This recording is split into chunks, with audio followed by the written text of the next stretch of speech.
이 시대는 많은 분들이 이렇게 말합니다. 절망의 시대라 말합니다. 사랑하는 청년 여러분, 특별히 청년들이 좌절하는 시대가 이 시대라고 할 수 있습니다. 절망합니다. 어쩌면 지금은 이것은 진행형인지 모릅니다. 여러분 가정에 이것이 내가 꾸었던 꿈이 숲으로 돌아가 버리고 좌절하는 가장들이 있을 것입니다. 그것이 사업일 수 있고 직장 생활일 수가 있습니다. 자녀에게 많은 기대를 했습니다. 그런데 이 자녀가 부모님이 기대했던 꿈을 접어야만 하는 이러한 가정도 있을 것입니다. 그러나 꼭 기억하십시오. 하나님께서는 실패는 수없이 해도 포기하는 사람을 쓰지 않습니다. 따라서요, 무슨 일이 있어도 포기하지 말자. 꿈을 가지셨으면 그대로 믿음으로 밀고 나가시는 오늘 부활의 이 아침이 되시기를 바랍니다.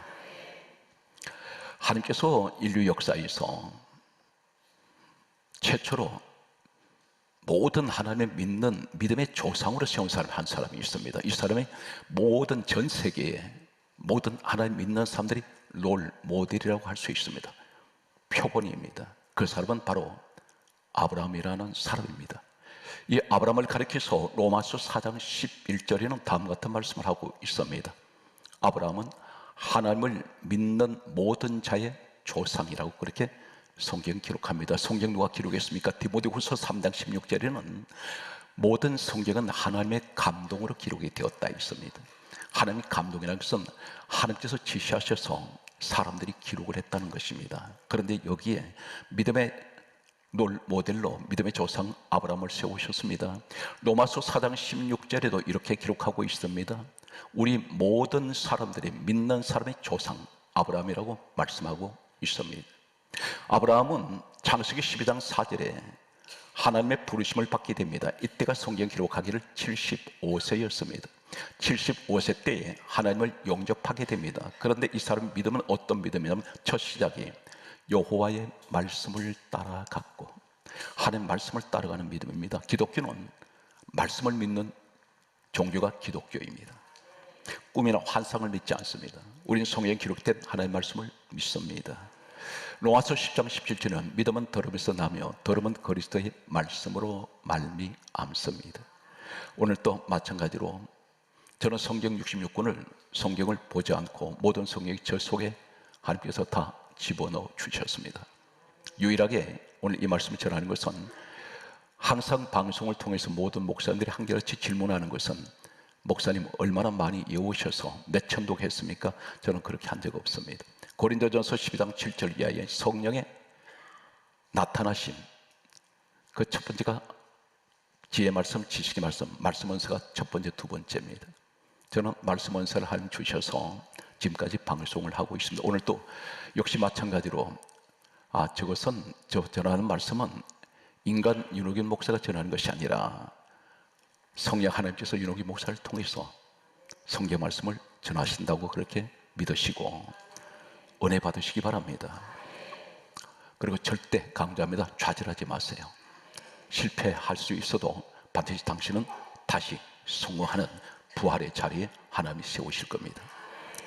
성경 말씀을 보면 여호와의 말씀을 따라갔던 믿음의 조상 아브라함, 이 사람은 5가지 축복을 받게 됩니다. 그는 75세 때에 홀홀 단신 아내 사라와 조카 롯과 함께 떠났던 이 사람이 세상에서 가장 축복받았던 이 아브라함은 5가지 특징이 있습니다. 첫 번째, 창세기 25장 7절 말씀에 보게 되면 아브라함은 175세까지 살았다고 성경은 나이를 기록하고 있습니다. 그런데 이 사람은 병들어 죽은 것이 아니라 성경은 창세기 25장 7절에 이렇게 기록하고 있습니다. 기운이 다하여, 병들지 않았다는 것입니다. 기력이 다해서 세상을 떠났다는 것입니다. 이것이 믿음의 조상 아브라함의 모습을 통해서 우리에게 말씀합니다. 무병장수의 복을 받았던 사람이 아브라함입니다. 그의 부인은 창세기 23장 1절 말씀에 보게 되면 다음 같은 말씀을 하고 있습니다. 사라는 127세를 살았는데 127세를 성경 강조합니다. 누리고 무슨 말입니까? 장수의 복을 누렸다는 것입니다. 이 부부는 병들지 않았습니다. 수명에 다해서 세상을 떠났습니다. 믿음의 조상 아브라함을 가리켜 이 집안은 장수의 복을 받았던 무병 장수의 집안입니다. 두 번째는 75세에 하나님 부르심을 받고 따라갔던 말씀을 따라간 그가 성경은 창세기 14장 14절 말씀에 보게 되면 이렇게 기록하고 있습니다. 그에게는 얼마나 많은 재물의 축복을 주셨는지 자신의 집에 318명의 일꾼을 거느리고 있습니다. 군대 조직으로 말한다면 중대병력이 아닙니다. 대대병력입니다. 엄청난 318명의 장정입니다. 장성한 이 청년들, 이런 사람들을 318명을 자신의 집에서 한 가정에 얼마나 재산이 많으면 318명의 종을 거느리고 있습니다. 군대 조직입니다.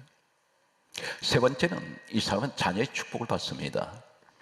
하나님께서 이삭이라는 아들 주셨는데 이삭이라는 뜻은 웃음이라는 뜻입니다. 웃음을 주는 자식의 복을 받게 됩니다.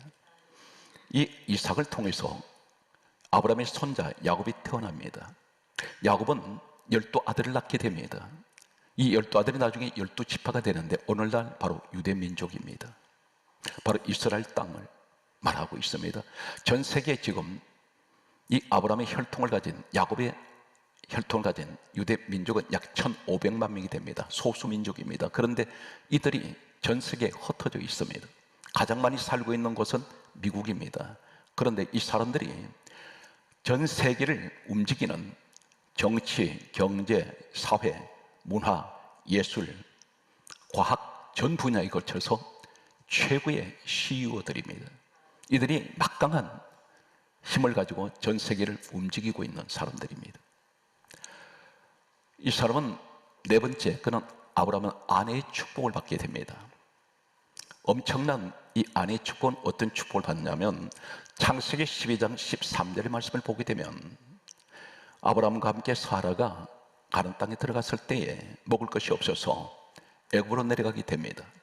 애굽을 다스리던 바로왕이 있습니다. 이 바로왕이 아브라함의 부인 사라를 탐을 내신 것을 아브라함이 보고 창세기 12장 13절에 이렇게 말합니다.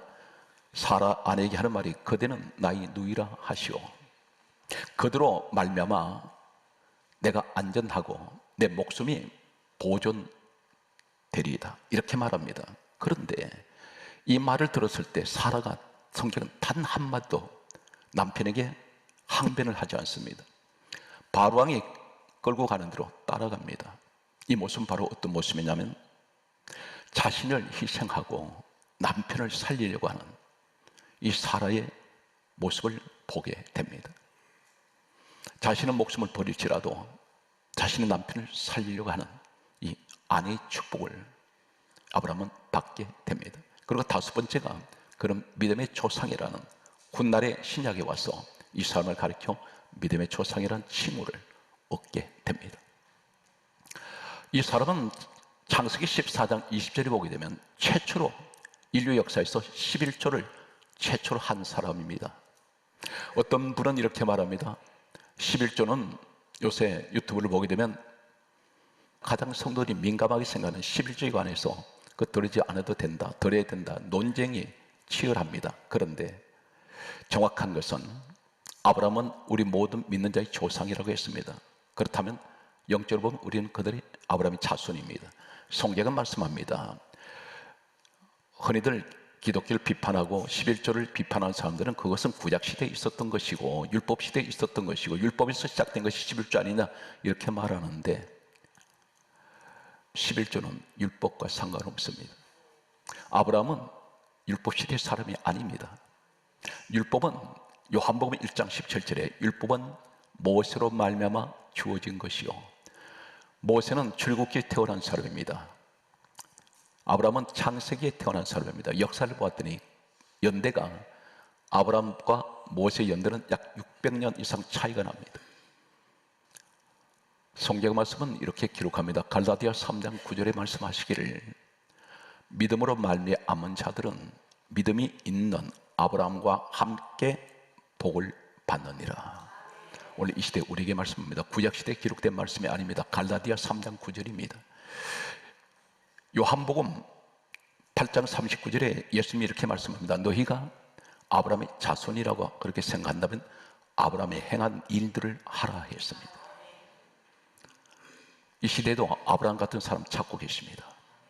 11점 드리고 안 드리는 것이 아니라 반드시 아브라함이 자손이라고 믿는다면 11조도 아브라함 행한 일을 해야 합니다. 이제 부활에 관하여 도대체 아브라함이 무엇을 어떻게 했길래 이 사람이 각 시대에 수많은 하나님 믿는 사람 가운데 믿음의 모델로 세워 있을까? 어떻게 이 사람이 75세 부름 받았는데 믿음의 조상이라는 칭호를 하나님 친히 후세에 이렇게 하나님께서 자랑스럽게 말씀하는 이 사람은 도대체 아브라함은 어떤 사람일까? 추적합니다. 전 성경에서 이상한 장면이 기록된, 이해가 되지 않는 내용이 기록된 성경이 있습니다. 이 사건이 바로 창세기 23장 1절에서 20절까지 창세기 23장 전체를 말씀합니다. 이 사건은 아브라함의 부인 사라가 죽고 난 이후에 기록된 내용입니다. 성경 말씀은 창세기 23장 1절 말씀에 보게 되면 아브라함의 부인 사라가 127세를 누리고 죽었다고 기록되어 있습니다. 이상한 것은 전 성경에는 여자가 죽었을 때를 기록하지 않았습니다. 단 한 군데도 기록한 적이 없습니다. 그리고 여자 나이를 성경 기록한 곳이 없습니다. 그런데 창세기 23장에만 사라가 죽었다는 이야기로 시작되면서 죽고 난 이후에 사후 이야기를 하고 있다는 것입니다. 20절까지 23장 전체를 말씀합니다. 그리고 이 여자 나이를 기록을 하고 있습니다. 참고로 말씀드립니다. 신구약의 한 군데씩 말씀드리면 출애굽기 12장 37절에 이스라엘 백성들이 애굽에서 출애굽했을 때 장정 60만 명 이렇게 기록합니다. 남자 숫자만 기록합니다. 신약에 와서는 마가복음 6장 44절 말씀에 보게 되면 오병의 사건이 있습니다. 물고기 2마리 보르륵 5개를 가지고 먹은 자가 남자만 5,000명 이렇게 기록합니다. 이러한 사실로 미뤄봤을 때 왜 사라 이야기는 나이를 밝히고 있으며 죽고 났을 때 왜 이 여자 죽은 이후의 이야기를 하고 계실까요? 오늘 아브라함의 믿음의 조상 모습을 따라갑니다. 창세기 23장 3절 말씀을 보게 되면 아브라함이 죽은 자신의 아내, 성경이 이렇게 강조합니다. 시신 앞에서 일어나. 한글 성경에는 특별히 구약 성경 39권에는 일어나다 이 말씀은 수없이 기록되어 있습니다.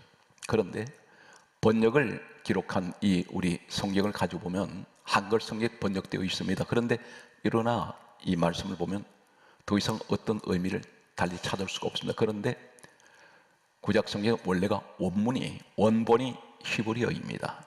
히브리어에는 구약 성경 39권에 일어나 이 말씀은 약 33가지가 히브리어 원본이 다 다릅니다. 자칫 말씀을 전하다가 일어나 이 말씀 아무 곳이나 똑같은 의미를 알고 전했다가는 자칫하면 해석에 오류가 생길 수가 있습니다. 오해할 수가 있습니다. 그런데 창세기 23장 3절에 아브라함이 사라의 시신 앞에서 일어나 이 말씀은 구약성에 기록된 히브리어 원본 가운데 한 원문이 쿰이라는 단어를 쓰고 있습니다. 이 쿰이 어떤 의미를 가지고 있을까요? 성경 말씀은 이사야 26장 19절을 보면 따라하시겠습니다. 시체들은 일어나리이다. 바로 부활을 말씀합니다. 아브라함이 자신이 죽은 아내 시신 앞에서 일어나 쿰, 이 말씀은 히브리어 원본에는 구약 성경은 약 33가지가 원문이 다 다른데 그 가운데 한 가지가 쿰이라는 오늘 창세기 23장 3절의 이 말씀은 바로 이사야 26장 19절에 시체들은 일어나리이다. 아브라함이 일어났을 때 어떤 생각을 하냐면 내 아내는 반드시 부활합니다. 내 아내는 다시 살아납니다. 이 부활 신앙을 갖고 있는 거예요. 그런데 또 한 가지가 똑같은 이 쿰이라는 단어 어디에 쓰고 있냐면 이사야 44장 26절에는 복구시키리라. 이 말씀이 쿰입니다. 믿음의 조상이라는 칭호를 받았던 아브라함이 죽은 자신의 아내 앞에서 일어나다 내 아내는 다시 살아납니다. 내 아내는 다시 복구 하나님께서 시켜주실 것입니다. 복구된다는 게 무슨 말입니까? 무너져 버렸던 형체가 무너졌는데 다시 원상태로 회복된다는 것입니다. 이것이 구원입니다. 그런데 언제 살아날까요? 언제 이 시체가 일어납니까? 언제 복구됩니까? 성경 말씀을 보게 되면 창세기 23장 9절 말씀을 보게 되면 아브라함이 자신의 아내의 시신을 어디다가 장사를 하느냐면 성경은 이렇게 정확하게 기록하고 있습니다. 창세기 23장 9절에 밤머리에 있는 막벨라 굴을 돈을 주고 그것을 지명해서 사게 됩니다. 당시에 화폐 가격으로 보았더니 엄청난 비싼 돈을 주고 그 땅을 사게 됩니다. 왜 아브라함이 성경은 하나님이 감동으로 기록된 이 성경 속에 밤머리에 있는 막벨라 굴을 성경은 지명을 하고 있을까요? 아브라함 이것을 지명을 하게 됩니다. 밤머리, 창세기 23장 9절이 밤머리, 머리란 말은 히브리 원문은 따라하시겠습니다. 카체. 이 말씀이 무슨 말씀이냐면 시편 19편 6절에 보면 하늘 이 끝에서 하늘 저 끝까지 끝이라는 이 말씀이 카체입니다. 다시 말해서 내 아내는 끝날에 마지막 날에 부활할 것입니다. 그래서 그곳에 아내를 매장하게 됩니다. 이 말씀이 무슨 말씀일까요? 예수님께서 이 땅에 오셨습니다. 아브라함 시대로부터 약 2000년이 흘렀습니다. 이 땅에 오신 예수님께서는 누구십니까? 빌립보서 2장 6절에 그분이 근본 하나님 본체가 되십니다. 하나님 본체 되시는 우리 예수님이 이 땅에 오셔서 이렇게 말씀하셨습니다. 예수님이 오셨을 때 참고로 말씀드립니다. 신약 성경은 기록되지 않았습니다. 예수님 떠나시고 난 후에 제자들이 해서 마태, 마가, 누가, 요한복음이 계속해서 씌워지게 됩니다. 사도행전이라 하는 말은 예수님 제자들, 사도들이 행적을 기록한 것이 사도행전이 되게 되겠습니다. 그런데 구약성경 39권을 예수님 이 땅에 오셨을 때 기록되어 있었습니다. 예수님이 이렇게 말씀합니다. 요한복음 5장 39절에 이 성경은 내게 대하여 증언하는 것이다. 예수님 이야기라는 것입니다. 이 창세기는 모세가 기록을 했습니다. 그런데 모세가 기록한 이 창세기를 가리켜 이렇게 말씀합니다. 요한복음 5장 46절에는 모세는 내게 대하여 기록하였습니다. 바로 아브라함이 죽은 사라 시신 앞에서 일어나다 쿰한 것은 내 아내는 반드시 시체는 일어납니다. 부활합니다. 복구시켜 주십니다. 언제? 마지막 끝날에. 이 말씀이 바로 누구냐면 예수님을 말씀하고 있습니다. 요한복음 6장 잘 들으십시오. 39절, 40절, 44절, 54절 요한복음 6장이면 4번 예수님이 친히 말씀합니다. 내가 마지막 날에 죽은 자들을 다시 살리리라. 아브라함이 이 사실을 믿고 있다는 것입니다. 그런데 아브라함이 자신이 태어나던 시대부터 2000년 후에 오시는 예수님 어떻게 알았을까요? 바로 이 사실에 대해서 예수님 말씀하셨습니다. 요한복음 8장 56절에 너희 조상 아브라함은 나의 때 볼 것을 즐거워하다가 보고 기뻐하였느니라. 보았다는 겁니다. 언제? 때를 보았다는 겁니다. 무슨 때? 예수님이 땅에 오신 때를 보았다는 것입니다. 예수님이 오시면 내 아내는 다시 부활합니다. 오늘 사랑하는 성도 여러분, 이 축복이 여러분과 함께 하시기를 예수 그리스도로 축복합니다. 성경 말씀은 계속해서 가게 되면 창세기 49장 29절에서 32절을 보면 아브라함의 손자가 되겠습니다. 야곱입니다. 야곱이 임종을 합니다.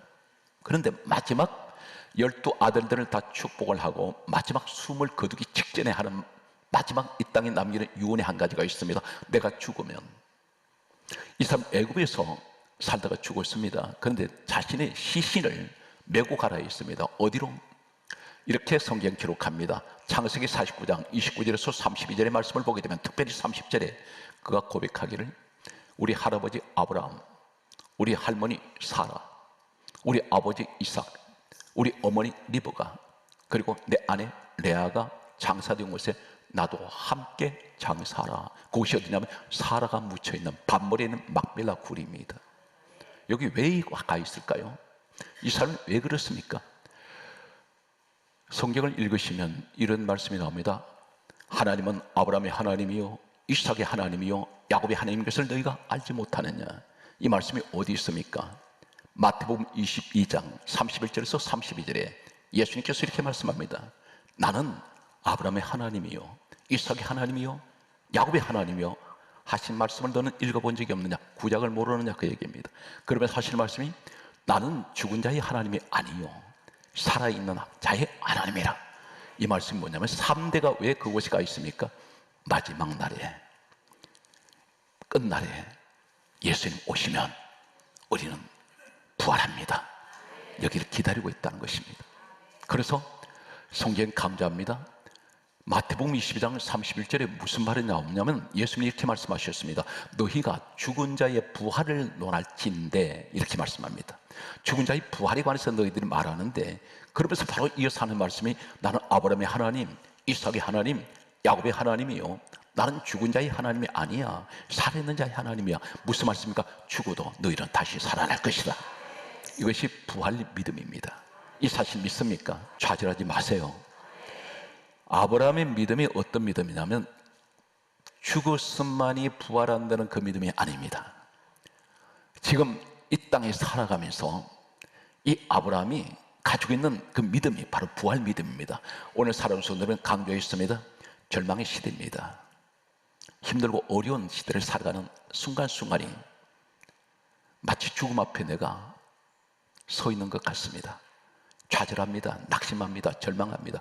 여러분 머리가 나빠서 실패한 것 아닙니다. 그리고 능력이 없어서가 아닙니다. 하나님께서 반드시 여러분을 향하신 귀하신 뜻이 계신 줄 믿으시기 바랍니다. 예레미야 3장 33절 애가에 이렇게 말씀합니다. 잘 들으십시오. 주께서 너희를 인생으로 고생하게 하시고 근심하게 하신 것이 하나님 본심이 아니라 있습니다. 우리 믿음을 강하게 하시기 위해서 때로는 시련을 통하여 우리를 강하게 하실 때가 있습니다. 은혜로 받으시기 바랍니다.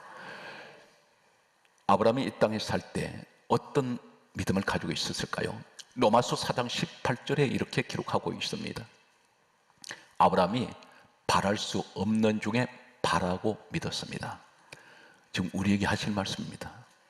나는 현실을 볼 때 하나님 도저히 바랄 수 없습니다. 이것은 이루어질 수가 없습니다. 그런데 바랄 수 없는 중에 바라고 믿었던 사람이 아브라함입니다. 무엇을 믿었을까요?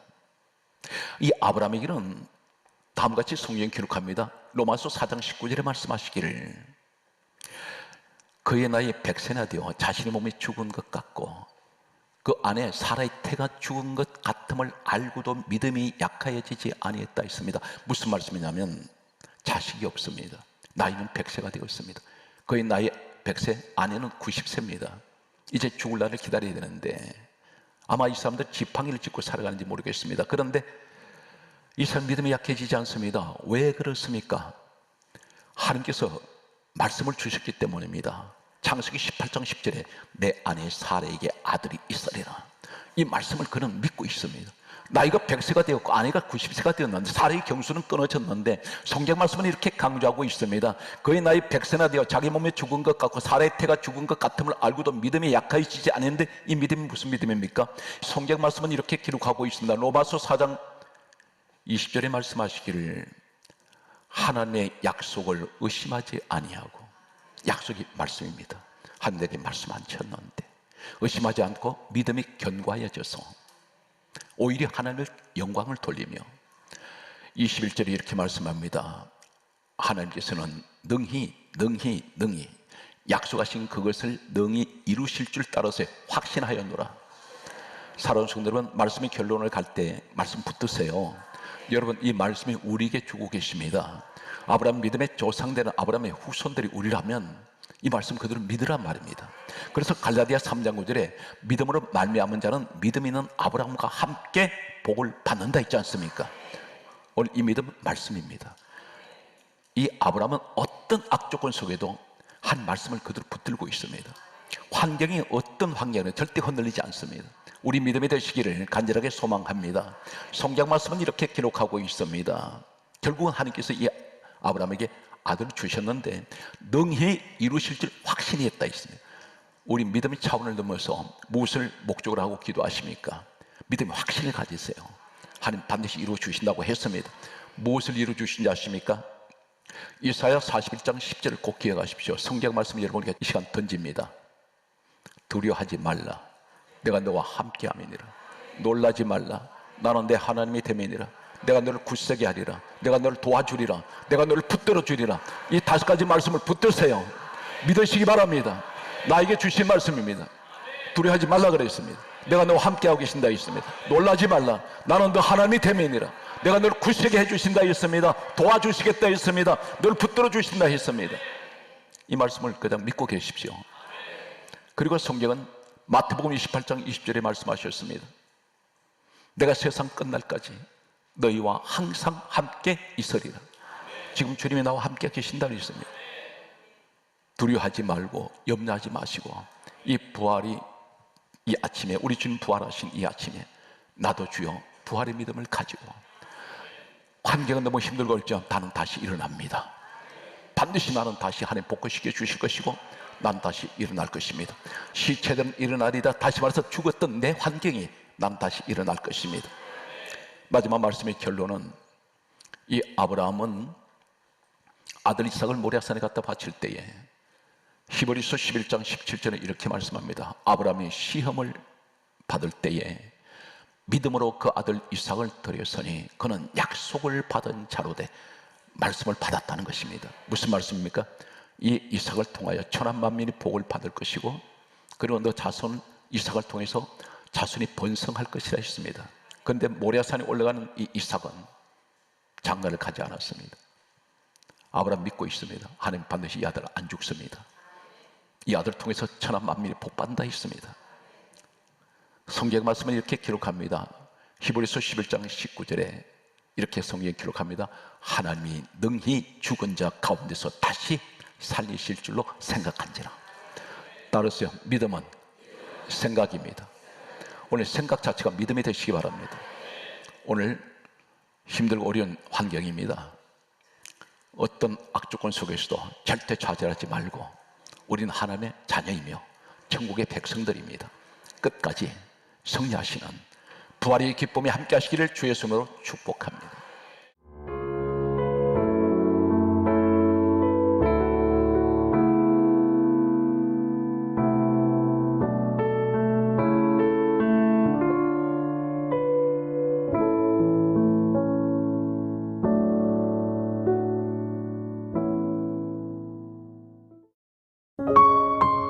GOD Good TV